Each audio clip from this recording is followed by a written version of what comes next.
Mastering the art of conversation is the #1 way to uplevel your life. Good conversations lead to strong relationships, and we all know that relationships are the foundation for success, happiness, and well-being in our personal and our professional lives. But conversations can be hard. If you've ever struggled with not knowing what to say in a certain situation or feeling awkward and always overthinking your words, you are not alone. I remember feeling so much anxiety when it came to meeting new people, and I was always worried about whether or not they would like me, but I was very determined to fix this. So I dedicated a lot of time and energy learning how to be an effective and strong communicator, and today I'm going to teach you all of those tips and tricks so that you too can talk to anyone, anywhere, at any time. In this video, I'm gonna cover everything from what your mindset shifts should be to how to really be engaging. Here is our very packed agenda. I'm gonna put timestamps down below, so feel free to click around to whatever section resonates most with you,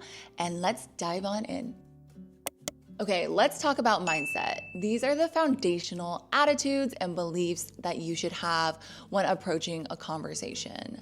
Now, I think a lot of us might shy away from, these social interactions because we're really afraid of being rejected. So in this section, you're gonna learn all about confidence building and reframe your mindset when it comes to approaching conversations with ease. Let's start with tip number 1, which is to get to know yourself well. What are your hobbies? What are things you're passionate about? What makes you excited to wake up every single day? What do you dislike? What are your core values and beliefs? All of these things are so important to understand about yourself, because the more you understand who you are, the more you can bring a grounded sense of identity when approaching conversations. When you show up to a conversation knowing who you are, you will exude confidence, okay? And bringing your own authenticity is something that people will resonate with.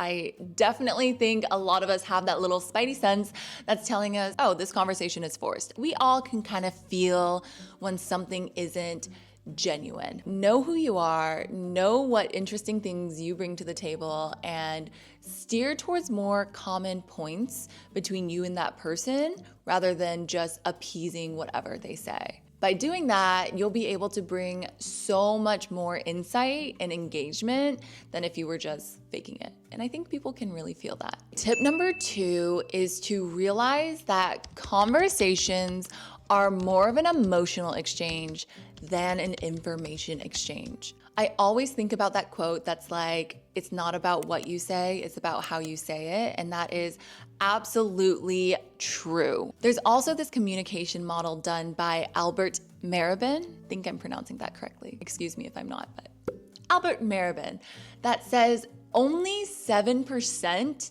of what you communicate is in your words. The other ways in which you communicate that is not captured in words are through your tone, your voice, and your body language. People are going to remember how you made them feel and not so much what you said. Go and approach every single conversation you enter with positivity and curiosity. When you show that you are genuinely interested, genuinely curious in the other person, you're gonna feel so much less self-conscious about what you're saying and focus so much more on how the interaction feels. In addition to that, I want you to go into every single conversation seeing the other person as equal to you. Whether that's the CEO of your company or someone that's super junior to you in role, neither of you are inherently superior or inferior. You each have something to give each other, and that could be advice, humor, insights, new experiences. So really just see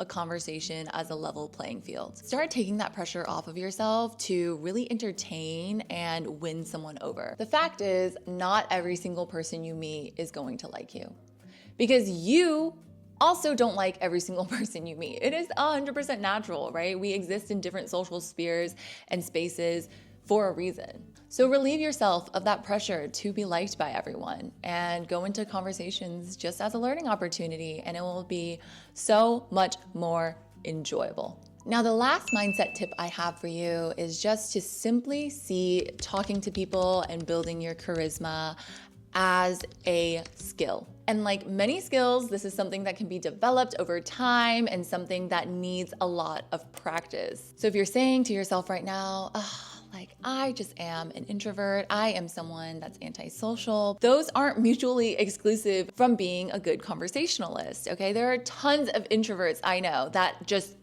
they know how to command a room. It is not written in your genes to be a bad conversationalist. Give yourself space to make mistakes and learn and practice. And over time, you will start to hone your ability to communicate and have great conversations. All right, now that we've set the ground rules for approaching a conversation, let's break it down from beginning, middle, and end. Like with most things, the beginning is the initiation. Conversation initiation. I would say that is the most daunting part of any conversation. But the truth is, while many of us might hesitate being the first one to break the ice, I would ballpark like 90% of us would really appreciate it if someone else did it instead. So how do we actually go about initiating? That brings me to tip number 5, which I must say Newell of Knowledge captured so perfectly in his video. I'm gonna link it here below, just chef's kiss. And that is to go first and go positive. This simply just means taking the lead on initiating conversation and go in an upbeat and friendly manner. Now, how do you actually put that in practice, right? Like that sounds great, but what are some ways you can go forth and actually start this conversation? Start with observations, compliments, or questions. I personally think the best approach is to start with either an observation about the environment or a compliment about the other person. Then you do a fast follow with a question. Let's role play this. I just ran into this coffee shop and it is hot outside. So I say to the person in line, "Gosh, it is so warm out there." To which they reply, "Yeah, the weather's been so nice." To which I say, "Yeah, I just checked the weather forecast. It's gonna be nice all week. Do you have any plans?" And boom, the conversation train has left the station. So that's an example of using an observation. I typically lean towards compliments because anytime I think a positive thought about someone, I will say it. Like, why keep that to yourself? Why not go and make someone else's day? It's very easy to quickly follow up on a lot of compliments. It's like, "Oh, love your nails. Where'd you get them done?" I would just encourage you to never keep them to yourself. Like, I will always text a friend if I'm thinking about them and be like, "Thinking about you, like thinking about this time that you made me feel X, Y, and Z." Anyways, okay, reeling it back in. Let's go to tip number 7, which is how you can actually put this into practice.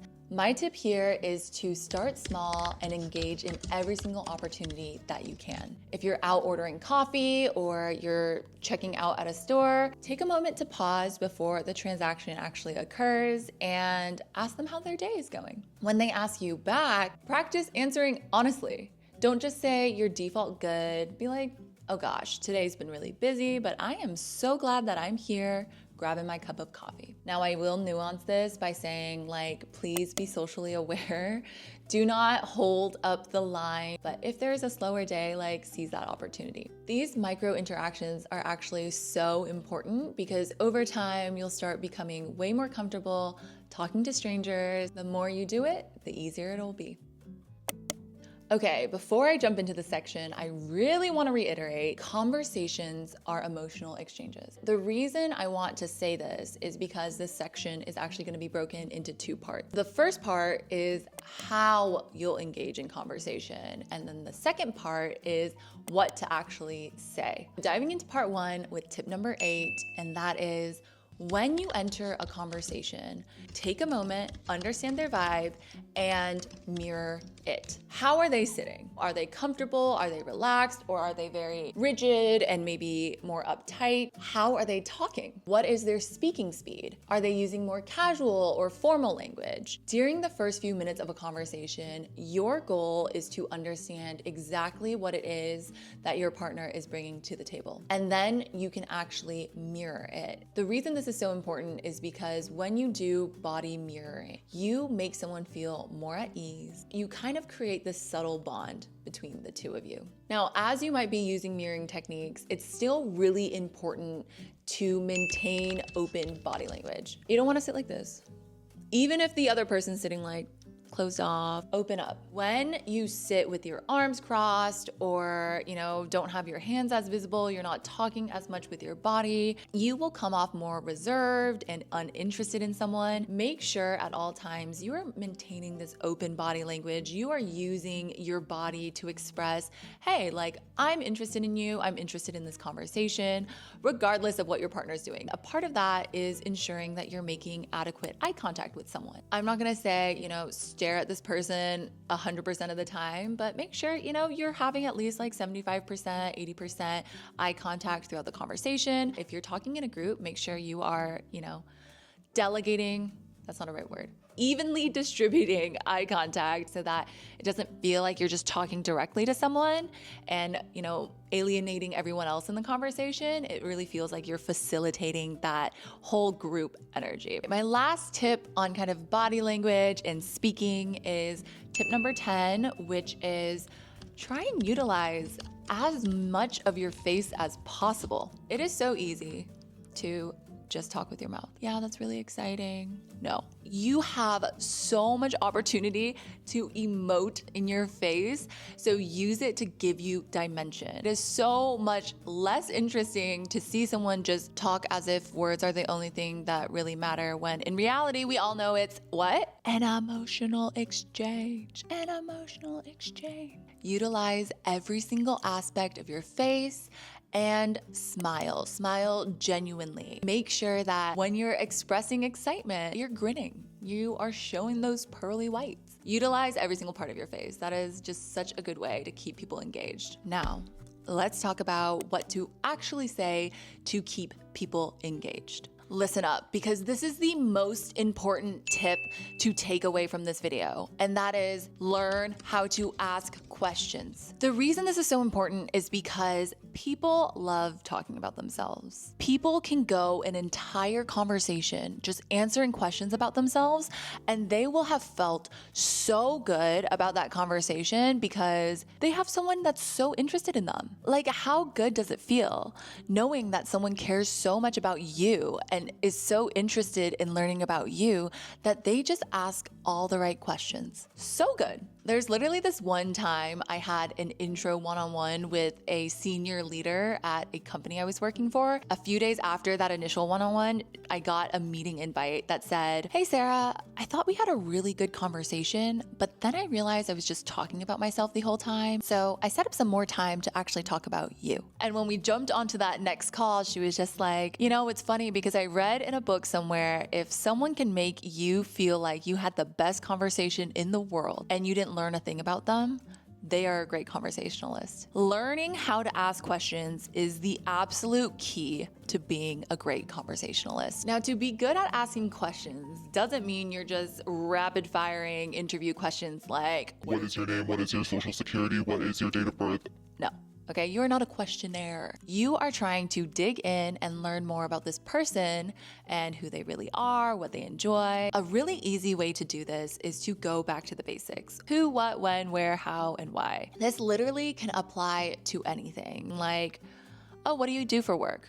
They respond, I work as an engineer. You can ask, oh, how did you get into that profession? What do you like about being an engineer? What do you do on a daily basis? Where do you work? How frequently are you in office? Using those questions to guide you is a super easy way to really dive into other subsets of conversation. They will naturally lead to other things about this person. Let's go through an example. Someone says to you, I'm in product design. You say, ooh, what do you like about product design? And they say, well, I'm just a really creative person. So you say, oh, do you do any other types of art? Like, how do you like to explore your creativity? Asking those types of questions don't mean that you're gonna stay on this particular topic. They are actually other tunnels to different parts of people, and it will make it so much easier to have depth and breadth in your conversation. That being said, Also give people the chance to ask you back. Maybe allow for a little pause after diving into a few questions about them and see if they're gonna hit you with that, oh, what about you? Or raise a new topic. I was someone that solely focused on asking questions and being interested in someone else. That brought me a lot of relationships where people just wanted to talk at me and not with me. So I guess this is kind of more of a building strong and meaningful relationships tip where you want to suss out whether or not this person that you're talking to is actually interested in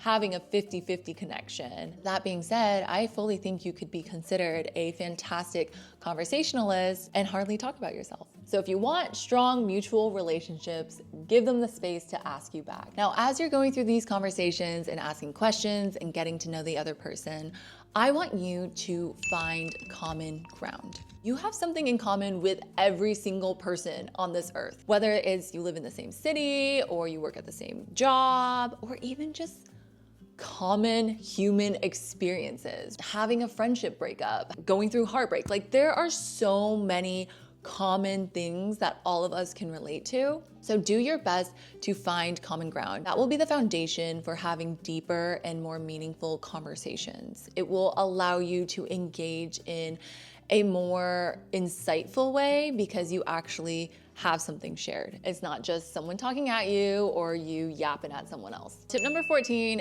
is cliche. Be an active listener and take mental notes. It is incredibly important to pick up on all of these little things that someone might be saying about themselves so that you can reference them later in the conversation. This makes people feel like you really know them and can connect the dots between, all of these components of their identity, even if you're meeting them for the first time. Say someone was talking about going camping earlier in the conversation, and then they bring up later in the conversation that they get Monday off of work. You can just be like, oh, are you doing anything fun going camping? As easy as that, just reference something they said earlier in the conversation because that really shows them that you were listening, so much so that you have the ability to connect different parts of who they are and relate them to each other. Now, a little bonus tip for active listening is to enhance how you might validate someone. So instead of just nodding along or saying, yes, I agree, you can say things like, oh, I really loved what you said about this. Tip number 15 is super easy but incredibly powerful, and that is to use people's names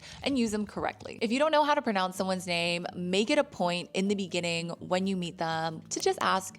It might be a little bit awkward when you stumble the first time, but people will really appreciate the fact that you can get their name right. Then throughout the conversation, try and sprinkle in, their name wherever you want to grab their attention. There are scientific studies that when our personal information is referenced, all of our attention resources go straight there. So if you want to grab someone's attention, if you want to make it more engaging, if you want them to feel like it's more personal and build trust with them, try and use their names. I'm going to end this section with this little tip, which is to use the phrase, say more. It is just such an easy hack to use whenever you need to kind of buy time to respond more thoughtfully to someone, or you just want someone to elaborate. By simply saying, say more, people will give you more context to what they're talking about. So if you're confused or you just need a little bit more to work with, you have it and you have the additional time to come up with a good response. So anytime that you might be, a little bit lost, don't know what to say next, use say more. So we've talked through the beginning, middle, and now we've reached the end of a conversation, and we're just gonna really quickly go through how you can close a conversation and leave a lasting good impression. I'm gonna just go through these really, really quick because they're just kind of things that you hit on when you're about to say goodbye and leave. When the conversation comes to a lull, start by summarizing some key highlights and reflect on how the conversation went. You can say something like, I loved hearing about your trip to Hawaii. That is inspiring me to go book my plane ticket. And you're gonna quickly follow that up with, A thank you. Say thank you. A thank you goes a long way. People love feeling appreciated. Thank people for their time. Thank people for, driving all the way out there to meet you. Thank people for sharing what they shared. Now, after you do the thank you, if you want to keep building this relationship, this is your time to kind of make plans for the future. Say something like, hey, this was so fun. I would love to continue to talk to you about X. Do you want to exchange socials, or can I have your phone number, or can we set up another time to talk? I personally like to try and communicate what the expectation for me reaching out or them reaching out is the next time so we can continue that relationship. Example, I'll be like, oh my gosh, let's hang out again in a month.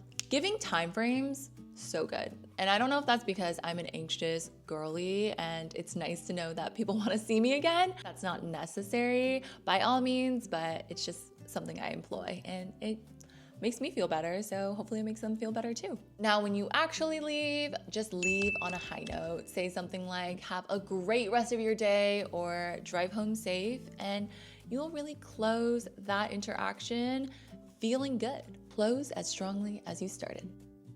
Okay, we are finally at the point of the video where I can give you practical tips that you can implement today to start being a better conversationalist. And the first thing that you can do today goes back to the most important tip of this video. Learn how to ask questions. So the action you're gonna take here is you're gonna sit down, pen and paper or fingers to keyboard, and brainstorm a list of questions that you can just pull up in any conversation. I kind of see them in 3 tiers. There's that like catching up layer where you're asking about recent activities or future plans. And that's kind of just like surface level status check, like the how are you doing? And how was your week? How was your day? Blah, blah, blah. Now, a level deeper than that is kind of what people's interests are. So this is like what their passions are, what their hobbies are, how they like to spend their time. That's the second layer. Now, to dive a little bit deeper is the third layer of questions, which I think are kind of like core belief and values. These are kind of more like the philosophical questions of who they are and what their core identity looks like. Just take some time to come up with questions in each one of these categories so that you are prepared when you're entering a conversation. As you write out all these questions, make sure you have answers to them. If someone asks you that question back, would you know what to say? The answer better be yes. The next thing that you can do is start practicing digital conversations. This is such a good way to get practice with approaching and talking to strangers in a very low risk environment. Yes, it would suck if you slid into someone's DMs and they didn't reply. But you know what would suck more? If you did it in person and they didn't respond to your face. You need to start building the confidence of, talking to strangers, and you can do it so easily online. I've made so many friends online just by sliding into their DMs and saying, oh my gosh, I absolutely love this thing you posted, tell me more. Or, oh, hey, we seem to share the same passions. Let's connect. So easy. And again, worst comes to worst, they don't reply. It's whatever. You just move on and try again. And the more you do it, the more comfortable you will get with talking to people. It's just practice. Practice, practice, practice. The last action that I'm gonna challenge you to take is to commit to being a better conversationalist as a goal. And when I say as a goal, I mean actually codify a process for you to get better. You need to commit yourself to actually getting those reps in. It's like building a new muscle, right? You can't just sit here and learn all these new tips and think you're gonna be better the next day. You need to actually see them in action, go through trial and error, reflect on how conversations went, and if you're not putting yourself out there and committing to having more conversations on a regular basis, you're not gonna get better. And so what you can start to do is actually start setting goalposts. For example, it could be have a FaceTime call with a friend twice a month, or even go to a new social event and start a new conversation with 5 people. And the reason I challenge you to actually set these goals for yourself is because it is a much more tangible way to be improving your skills. And by doing so, you will over time become a great conversationalist. Okay, this video is long enough as it is, so I just wanted to end with a heartfelt thank you. I hope you found some of these tips helpful, and if you have any tips to share with me, please drop your knowledge down below. I hope you guys have a wonderful day, and I will see you next time. Emotional exchange, emotional exchange. Everything in a conversation is emotional exchange.